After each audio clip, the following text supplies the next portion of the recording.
আসসালামু আলাইকুম। রিকন্ডিশন গাড়ি কেনার ক্ষেত্রে যে সকল বিষয় লক্ষ্য রাখলে কখনো ঠকবেন না, এই বিষয়গুলি নিয়ে আলোচনা করা হবে এই ভিডিওতে। তুলনামূলক নতুন গাড়ি, যে সকল গাড়ি এবছর বা আগের বছরে তৈরি হয়েছে, এই সকল গাড়ি কেনা ভালো। তবে এই ধরনের গাড়ি মার্কেটে খুবই কমই পাওয়া যায়। তবে খুবই কাছাকাছি বছরে তৈরি হয়েছে এমন গাড়ি নির্বাচন করা ভালো। কম রান করা গাড়ি নির্বাচন করা ভালো, তবে ওডোমিটার রিডিং দেখে নিশ্চিত হওয়া উচিত নয়। এক্ষেত্রে গাড়ির অকশন শিট চেক করে নিতে হবে। ওডোমিটার রিডিং ছাড়াও অকশন শিট থেকে পূর্বে কোনো পার্ট রিপেয়ার বা রিপ্লেস হয়েছে কিনা তার তথ্য জানা যায়। অকশন শিট অনলাইন থেকে কিনতে পাওয়া যায়। গাড়িটি কেনার পূর্বে আপনি নিজে অথবা একজন ভালো ড্রাইভার দ্বারা রাস্তায় চালিয়ে চেক করে নিতে পারেন।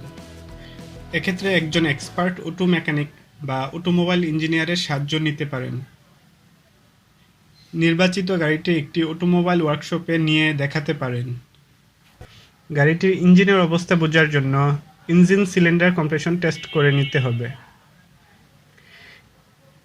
ইঞ্জিনে কোনো রকম অয়েল কনজাম্পশন, ওভারহিটিং ইস্যু আছে কিনা তা চেক করে দেখতে হবে।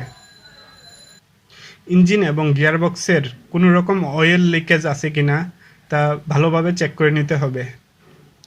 সাসপেনশন, ব্রেক, স্টিয়ারিং সিস্টেমের কোনো রকম ডিফেক্টিভ পার্ট আছে কিনা তা দেখতে হবে। বডি এবং চেসিসের কোনো রকম অ্যাক্সিডেন্টাল ড্যামেজ বা অ্যাক্সিডেন্টাল রিপেয়ার আছে কিনা তা ভালোভাবে চেক করে নিতে হবে। টায়ার যেহেতু মোটামুটি দামি একটি পার্ট, সেহেতু টায়ারের অবস্থা চেক করে নেওয়া উচিত। যেহেতু 3 থেকে 4 বছরের মধ্যে টায়ার খারাপ হয়ে যায়, সেহেতু টায়ারের বিষয়টি বিবেচনায় রাখা উচিত। হাইব্রিড ভেহিকেলের ক্ষেত্রে ব্যাটারি কন্ডিশন অবশ্যই ভালোভাবে চেক করে নিতে হবে। রিকন্ডিশন গাড়ি কেনার ক্ষেত্রে এই বিষয়গুলি লক্ষ্য রাখলে ইনশাআল্লাহ আপনি একটি ভালো গাড়ি কিনতে পারবেন, যেটি দীর্ঘদিন ট্রাবল ফ্রি আপনি চালাতে পারবেন। ধন্যবাদ।